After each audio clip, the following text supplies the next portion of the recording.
It's the Binge Podcast, where everything's a blast. It's the Binge Podcast, come join us fast. Welcome in, Bingers. It's time again for the rant. Radcast anthem, daily grind. Thoughts unleashed, no place to hide. Passion storming every mind. Tune in, tune out, tonight we ride.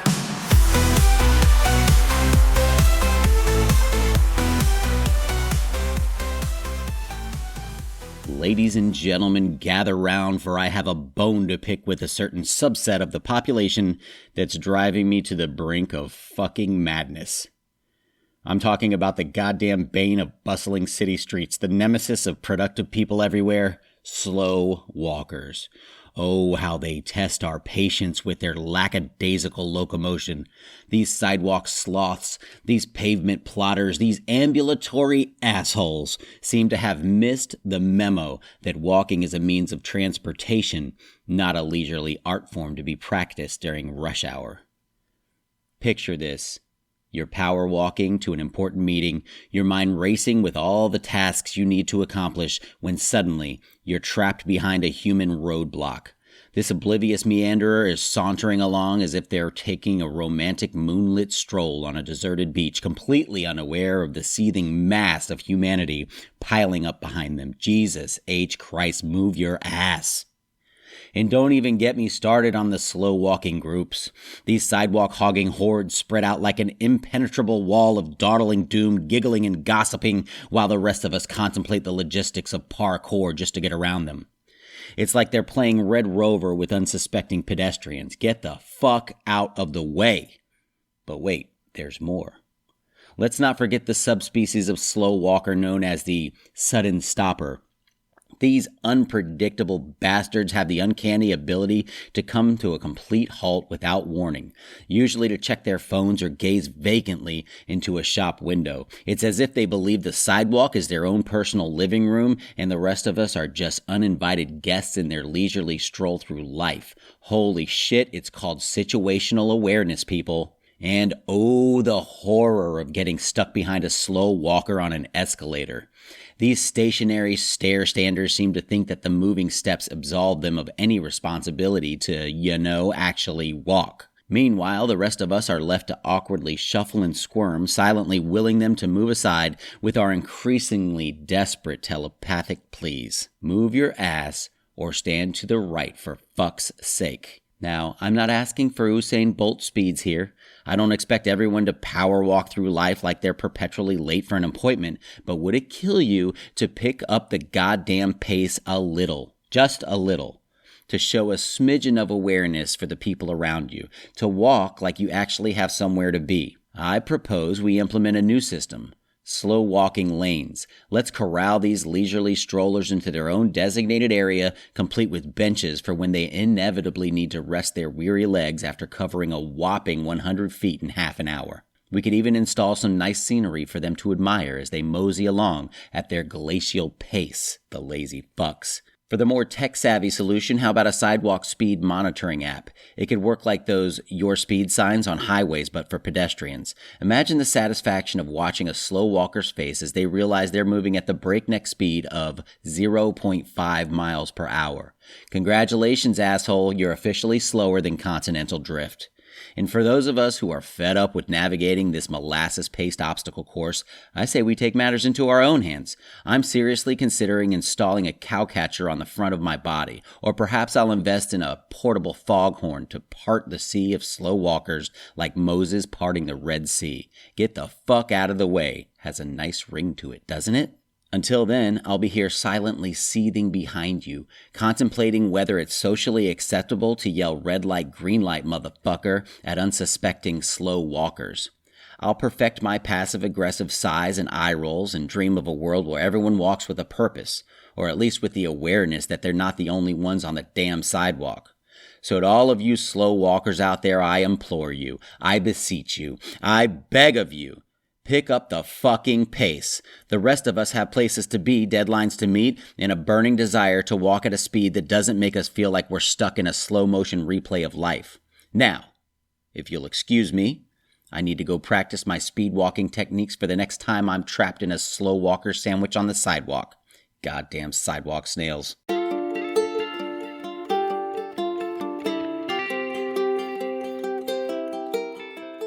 This little segment is called the Top 10 List. Top 10 vibes got us moving so high, like a rocket reaching straight for the sky.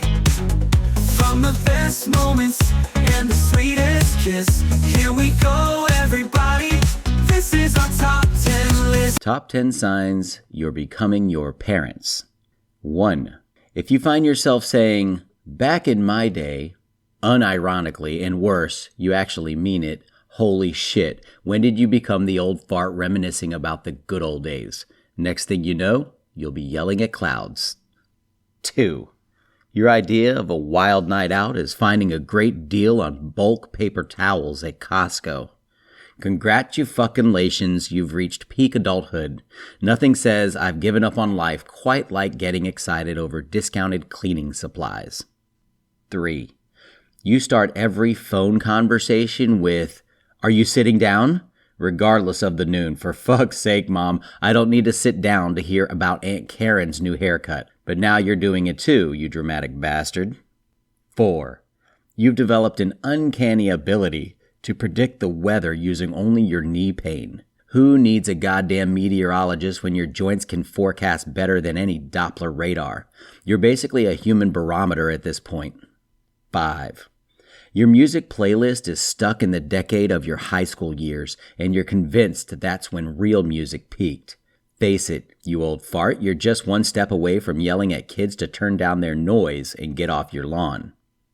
6. You've mastered the art of the disapproving look, capable of silencing a room full of millennials with just one raised eyebrow. It's like you've weaponized disappointment, you judgmental asshole. Your face is basically a nonverbal tisk-tisk machine. 7. You catch yourself turning down the radio to see better while driving, a move you once mocked mercilessly. What the actual fuck? How does that even work? Yet here you are, driving like a damn senior citizen, squinting at road signs in silence. 8. Your Facebook feed has transformed into a never-ending stream of shared recipes and kids these days rants. Congratulations, you've become a digital version of your mom's refrigerator door and your dad's favorite armchair combined. Social media is your new soapbox, you opinionated old coot. 9. You've started hoarding plastic containers, convinced that one day you'll need that specific lid for that specific container. Your kitchen drawers look like a fucking Tupperware graveyard. It's not being thrifty, it's being a goddamn container hoarder. 10. You find yourself genuinely excited about new cleaning products and innovative storage solutions. Jesus Christ, when did you become so boring? You used to get excited about concerts and parties. Now you're creaming your pants over a new mop design. What the hell happened to you? And this has been the Top 10 List.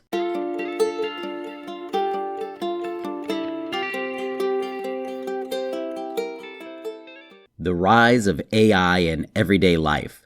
Promises, pitfalls, and panic attacks.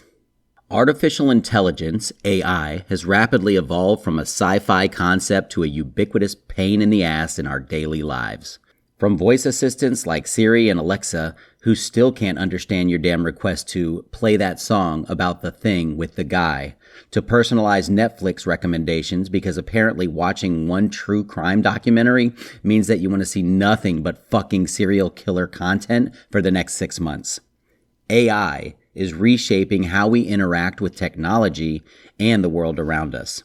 Recent advancements in large language models, such as GPT-4, have brought AI capabilities to new heights.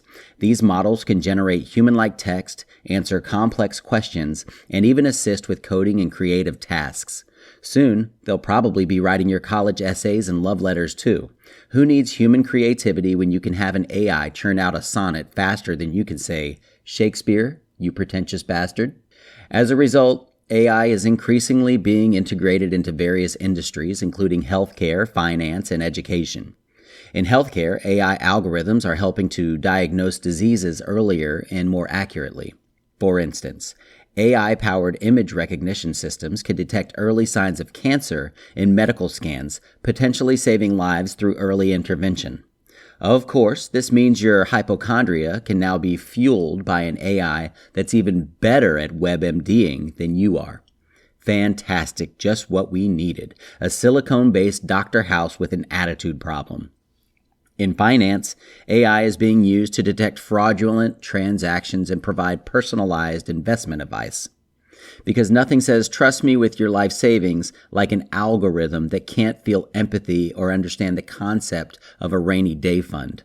Sure, put all your money in crypto. What could go wrong, says the AI, probably.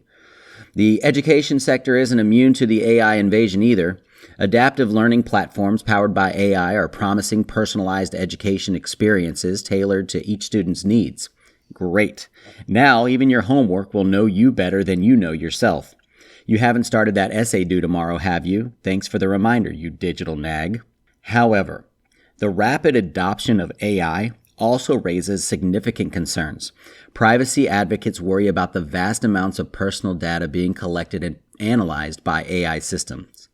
There are also fears about job displacement as AI becomes capable of performing tasks traditionally done by humans. But hey, who needs a stable career when you can be part of the exciting new gig economy created by our AI overlords?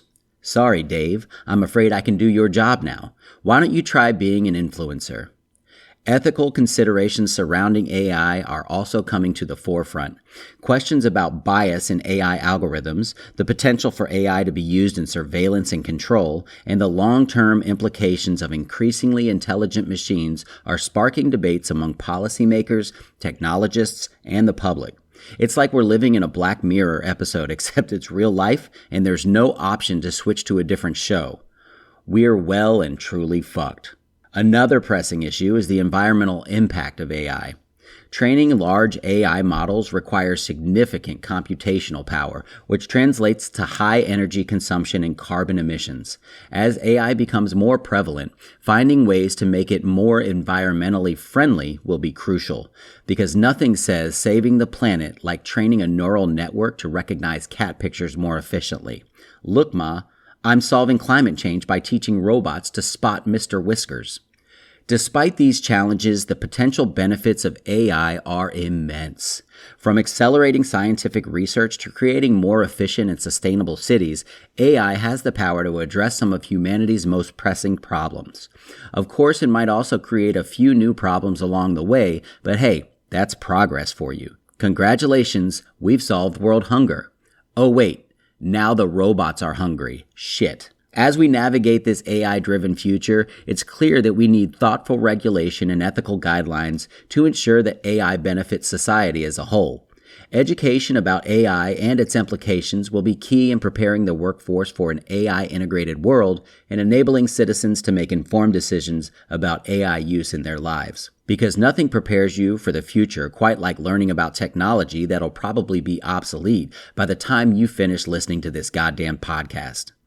The rise of AI represents both exciting opportunities and significant challenges. As this technology continues to evolve and integrate into our daily lives, it's crucial that we approach its development and implementation with careful consideration, balancing innovation with responsibility. And maybe, just maybe, we should keep a few humans around who know how to unplug things. You know, just in case the machines decide to go all Skynet on our asses. In the meantime, we can look forward to a future where our smart fridges judge our dietary choices. Another beer, really? Our AI assistants schedule our therapy appointments to deal with the anxiety they're causing, and our self-driving cars to take us on unexpected scenic routes because they've developed a sense of wanderlust. Sorry, I know you said work, but have you seen the Grand Canyon? So buckle up, folks. The AI revolution is here, and it's going to be a wild fucking ride. Just remember to smile for the facial recognition cameras. They're watching, and they're probably judging your expression. Welcome to the future. It's terrifyingly convenient. Now excuse me while I go teach my toaster not to burn my bread and plot world domination.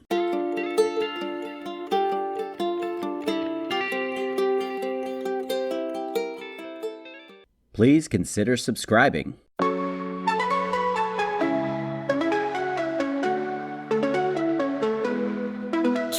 right now. Got stories to tell, from the small to the grand, all under one spell. We talk about this, we laugh about that, from the strange to the bliss. Get ready to chat. It's the Binge Podcast, where everything's a blast. It's the Binge Podcast, come join us fast.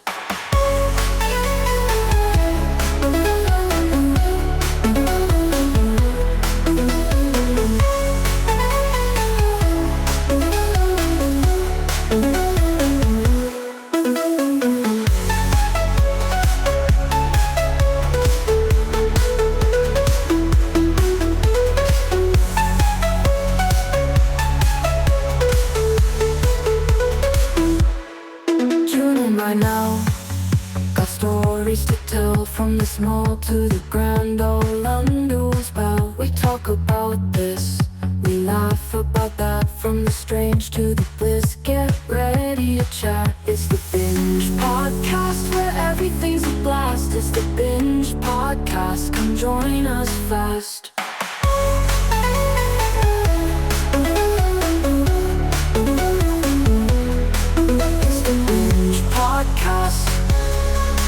Where everything's a blast.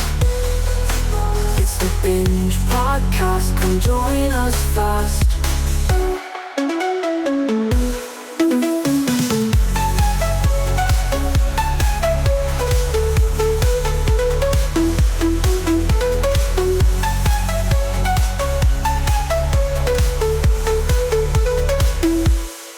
Tune in right now. Stories to tell, from the small to the grand, all under one spell. We talk about this, we laugh about that, from the strange to the bliss. Get ready to chat. It's the Binge Podcast, where everything's a blast. It's the Binge Podcast, come join us fast.